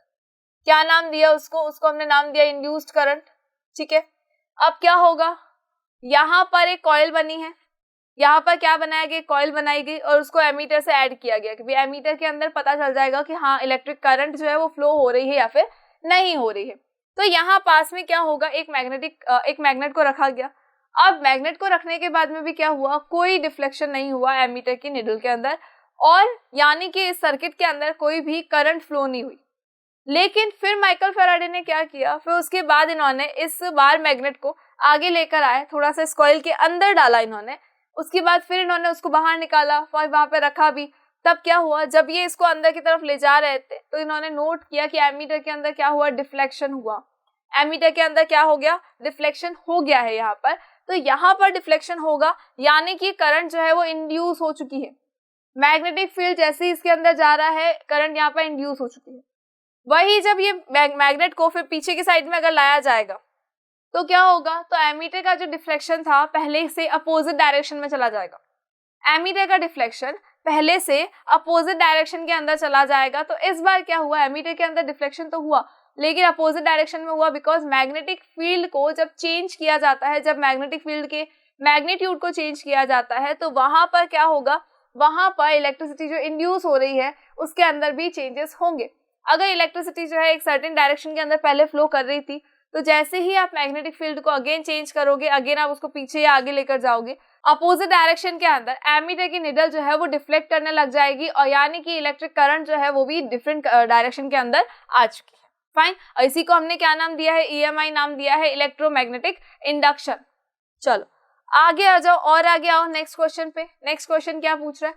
Next question is draw an appropriate schematic diagram showing common domestic circuits and discuss the importance of fuse। See question already 2 या 3 क्वेश्चन है इसके अंदर, तो ज्यादा कंफ्यूज नहीं होना, एक एक क्वेश्चन का आंसर करते हुए चलना है। द फर्स्ट थिंग इज कि draw an appropriate symmetric diagram showing common domestic circuits. आपको एक ऐसा डायग्राम बनाना है, डोमेस्टिक सर्किट का डायग्राम बनाना है जिसमें कि पूरा का पूरा सर्किट हमारा शो हो जाए कि बेसिकली हमारे घर के अंदर किस तरह से अप्लायंसेस को ऐड किया जाता है। उसके अलावा आपको डिस्कस करना है इंपॉर्टेंस ऑफ फ्यूज, मतलब कि आपको फ्यूज की इंपॉर्टेंस बतानी है कि why we are using fuse, and then why is it that a burnt out fuse should be replaced by another fuse of identical rating. फिर ऐसा क्यों है कि जब कोई फ्यूज खराब हो जाता है तो हमें हमेशा उसकी आइडेंटिकल रेटिंग का ही फ्यूज जो है वापस से यूज करना है। ऐसा नहीं है कि उससे कम या फिर ज्यादा का फ्यूज जो है वो हम यूज करें, ऐसा जरूरी नहीं है, ठीक है। हमेशा आइडेंटिकल रेटिंग का ही फ्यूज जो है वो यूज किया जाता है। सी सबसे पहले तो ये कि डोमेस्टिक सर्किट हमारा क्या होता है। तो हमारे घरों के अंदर जो सर्किट बनता है हमारे घर के अंदर, जो बिजली आती है वो ऐसे ही तो नहीं आती है, उसके अंदर भी क्या होता है, पहले फ्यूज लगा होता है, फिर इलेक्ट्रिक मीटर लगा होगा, उसके बाद और आगे क्या होगा, पूरे स्विच बोर्ड्स लगे होंगे, उसके बाद क्या होगा, जो हमारे अप्लायंस एडेड है वो पैरेलल फॉर्मेशन में ऐड होंगे। कभी भी हमारे घर के अप्लायंस जो है वो सीरीज में ऐड नहीं होते हैं, कभी भी ऐसा नहीं होता कि एक स्विच को ऑन किया और सारी चीजें जो है वो ऑन हो चुकी है, नहीं, हमेशा हर एक चीज के लिए हमें अलग अलग से स्विचेस को ऑन करना पड़ता है। अगर ऐसा होता कि एक ही स्विच से सब ऑन हो जाएगा तो हमारे घर में इतने प्लग्स की रिक्वायरमेंट ही नहीं होती। दैट इज वाई कभी भी एक से नहीं होता है। अगर आप इस एक ही स्विच बोर्ड से, सपोज ये हमारा स्विच बोर्ड है, ठीक है, एक ही स्विच से अगर सारे ही अप्लायंसेस को कनेक्ट कर दिया आपने और चलाए जा रहे हो, तो वहां पर क्या होगा, वहां पर करंट का, वोल्टेज का डिस्ट्रीब्यूशन हो जाएगा और ये प्रॉपरली जो है अपने फंक्शन नहीं कर पाएंगे। अगर एक खराब हो गया तो हमें पता ही नहीं चलेगा कि कौन सा खराब हुआ और पीछे सबको चेक करना पड़ेगा खोल खोल के, तो ये तो बहुत गड़बड़ हो जाएगी। दैट इज वाई कभी भी हम डोमेस्टिक सर्किट के अंदर सारे अप्लायंसेस को सीरीज में ऐड नहीं करते हैं, हमेशा हम उन्हें कैसे ऐड करेंगे, पैरेलली ही कनेक्ट करते हैं। हमेशा उनको सिर्फ और सिर्फ पैरेलली कनेक्ट किया जाता है ताकि इक्वल अमाउंट ऑफ एनर्जी का, इसका करंट का डिस्ट्रीब्यूशन हो और सारे अप्लायंस जो है वो प्रॉपर्ली वर्क करने लगे। एंड अगर कोई अप्लायंस खराब हो जाए तो हमें सिर्फ उसे एक अप्लायंस को ही चेक करना पड़े, हमें सबको चेक नहीं करना पड़े। तो इस सर्किट के अंदर सबसे पहले क्या लगा होता है, इलेक्ट्रिक बोर्ड का फ्यूज लगा होता है, देन इसके बाद इलेक्ट्रिक मीटर लगा होता है जिसके अंदर हमारे घर का बिजली का बिल पता चलता है। उसके बाद एक डिस्ट्रीब्यूशन बॉक्स लगा होगा एंड देन 220 वोल्ट है। हमारे घर में जो बिजली आती है वो हमेशा 220 वोल्ट की ही आती है। वो बोलता है 440 वोल्ट का झटका, वो नहीं लगता है, हमेशा 220 वोल्ट की ही बिजली आएगी तो लगेगा भी वही लगेगा। उसके बाद देखो सारे अप्लायंसेस को पैरेलली कनेक्ट किया गया है, सीरीज में किसी को भी कनेक्शन नहीं दिया गया है, ठीक है। यहाँ पर जो समझने वाली बात है वो ये है कि earth wire, live wire, neutral wire, there are 3 types of wire. आप जब अपने स्विच बोर्ड्स को कभी निकाल के अगर देखोगे तो आपको डिफरेंट कलर के वायर्स नजर आएंगे, तो यही 3 वायर होते हैं वहां पर। अर्थ वायर का मतलब होता है जो अर्थिंग वायर होता है, जो ज्यादा एनर्जी से बचाता है, जो ज्यादा करंट आने से जो हमारे घर के अंदर जो आग लग सकती है उससे हमें प्रिवेंट करता है। नेक्स्ट थिंग जो लाइव वायर और न्यूट्रल वायर होते हैं, तो न्यूट्रल वायर और लाइव वायर की वजह से ही मेनली इलेक्ट्रिसिटी जो है वो फ्लो होती है। एंड अगर बाय चांस ये लाइव वायर और न्यूट्रल वायर जो है उनकी प्लास्टिक की कोटिंग हट जाए किसी रीजन से और ये दोनों अगर पीछे की साइड में कहीं पर कनेक्ट हो जाते हैं तो उनके कनेक्शन से शॉर्ट सर्किट हो सकता है और उस शॉर्ट सर्किट से आग भी लग सकती है। और उसी शॉर्ट सर्किट से या फिर ओवरलोडिंग से प्रिवेंट करने के लिए हम किसका यूज करते हैं, हम फ्यूज का यूज करते हैं अगर हमको प्रिवेंट करना है किसको, शॉर्ट सर्किट और ओवरलोडिंग को। शॉर्ट सर्किट एंड ओवरलोडिंग को प्रिवेंट करने के लिए क्या किया जाता है, ओवरलोडिंग और शॉर्ट सर्किट को प्रिवेंट करने के लिए फ्यूज का यूज किया जाता है। और ये जो फ्यूज है बेसिकली क्या होता है, इसके अंदर एक वायर लगा होता है। जैसे ही करंट अगर ज्यादा आएगी, सपोज एक अप्लायंस है या कोई एक ऐसा प्लग है जहां पर करंट सिर्फ और सिर्फ 5 एम्पियर आ सकते हैं, अगर वहां पर 5.5 एम्पियर करंट भी आ जाती है या उससे ज्यादा की करंट आती है तो क्या होगा, वैसे ही जो फ्यूज वायर होगा, जो फ्यूज के अंदर जो वायर लगा होगा वो वायर मेल्ट हो जाएगा और मेल्ट होने के बाद में क्या करेगा, ब्रेक कर देगा सर्किट को। और उस सर्किट के ब्रेक हो जाने की वजह से वहां पर करंट फ्लो नहीं होगा और शॉर्ट सर्किट भी नहीं होगा और आग भी नहीं लगेगी। बट इसके कुछ डिसएडवांटेजेस भी है। अगर एक बार ये फ्यूज उड़ जाए तो हमें बार बार क्या करना पड़ता है, फ्यूज को नया लाकर लगाना पड़ता है। लेकिन आज की डेट में इससे बचने के लिए क्या किया गया है, हम यूज करते हैं एमसीबीज का। एमसीबीज का मतलब होता है मिनिएचर सर्किट ब्रेकर्स। तो इन एमसीबीज के अंदर क्या होता है, स्विचेस लगे होते हैं। तो जहां पर लगता है कि शॉर्ट सर्किट या ओवरलोडिंग हो सकती है, वहां पर जो स्विच है वो ऑटोमेटिकली ऑफ हो जाता है।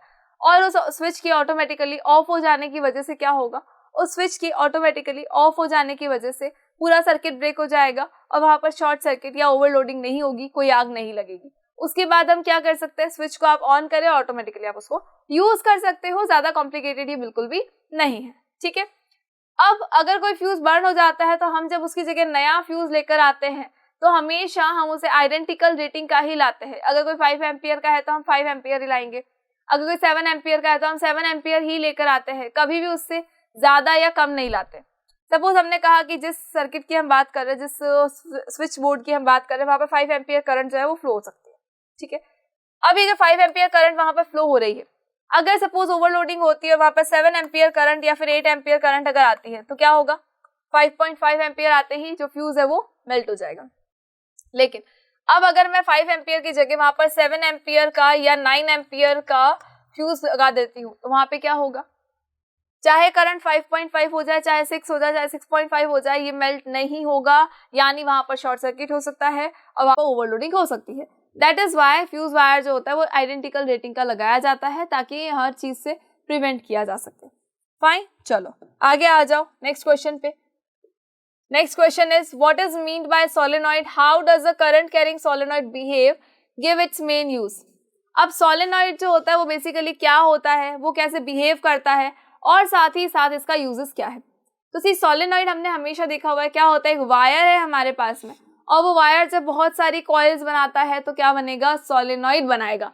जब उस वायर से कॉइल्स को बनाया जाता है तो एक चीज ध्यान रखी जाती है कि इस कॉइल का जो डायामीटर है, इस कॉइल का ये जो डायामीटर है, ये डायामीटर हमेशा इसकी लेंथ से छोटा होना चाहिए। Diameter should be smaller and length should be greater, ठीक है।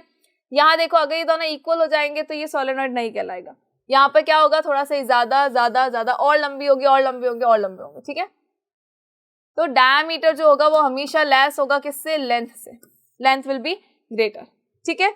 सो इसे हम क्या कहते हैं, सोलेनॉइड कहते हैं। अब ये सोलेनॉइड किसकी तरह बिहेव करता है, तो देखो सोलेनॉइड के अंदर देखो यहाँ पर इन फील्ड लाइंस का पैटर्न देखो, फील्ड लाइंस का पैटर्न कैसा है, एक क्लोज लूप की फॉर्म में और साथ ही साथ नॉर्थ साइड से सारी जो फील्ड लाइंस है वो निकल रही है, नॉर्थ साइड से सारी फील्ड लाइंस निकल रही है, साउथ में जाके ज्वाइन हो रही है। अगर मैग्नेट इसके सोलेनॉइड के अंदर की तरफ देखोगे तो सारी लाइंस देखो पैरेलल है, यानी कि सब जगह पर जो मैग्नेटिक फील्ड होगा वो बिल्कुल सेम अमाउंट का होगा, सेम होगा, ठीक है। अब आपको इसको देख के कुछ लग नहीं रहा, कहीं देखा देखा नहीं लग रहा है, लग रहा होगा बिकॉज हमने इसको कहाँ देखा है, हमने इसको देखा है बार मैग्नेट के अंदर। बार मैग्नेट में क्या होता है, सपोज ये एन है और ये एस है, यहाँ से सारी फील्ड लाइंस इस तरफ जाएंगी, फिर ये जाएंगी, पूरा का पूरा क्या बनाएंगी, एक लूप बना देंगी, कंप्लीट लूप बनाएंगी। सारी फील्ड लाइंस जो होती है वो कंप्लीट लूप बनाती है और यहाँ पर भी क्या कर रही है, कंप्लीट लूप बना रही है। दैट मीन्स कि सोलेनॉइड किसकी तरह बिहेव करेगा, ये जो सोलेनॉइड है ये एक बार मैग्नेट की तरह बिहेव करेगा। ये जो सोलेनॉइड है ये हमेशा कैसे बिहेव करेगा, एक बार मैग्नेट की तरह बिहेव करेगा। उसी की तरह मैग्नेटिक फील्ड लाइंस का पैटर्न भी बनेगा, उसी की तरह पोल्स के ऊपर मैग्नेटिक फील्ड ज्यादा होगा, सेंटर में कम होगा। बीच के अंदर देखेंगे अगर इसके अंदर की तरफ तो वहां पर सारे पॉइंट्स पर सिमिलर रहेगा। फाइन। अब सोलेनॉइड का यूज क्या होता है, मेन यूज क्या होता है, तो बेसिकली जब हम इलेक्ट्रोमैग्नेट्स की बात करते हैं तो कमर्शियल लेवल पे इलेक्ट्रोमैग्नेट्स के लिए सोलेनॉइड का ही यूज किया जाता है। फाइन, चलो सो आई होप कि आपको सारे क्वेश्चंस क्लियर हो गए होंगे। अब आपको क्या करना है, इस चैप्टर का रिवीजन करना है, बिकॉज अब आपको पता है कि कौन सी चीज कैसे वर्क कर रही है, 3 इंपॉर्टेंट रूल कौन से हैं, कहाँ कैसे कब उनको अप्लाई करना है। तो अब आप इनको रिवाइज करें ताकि आप इनको भूलें नहीं। Thank you so much.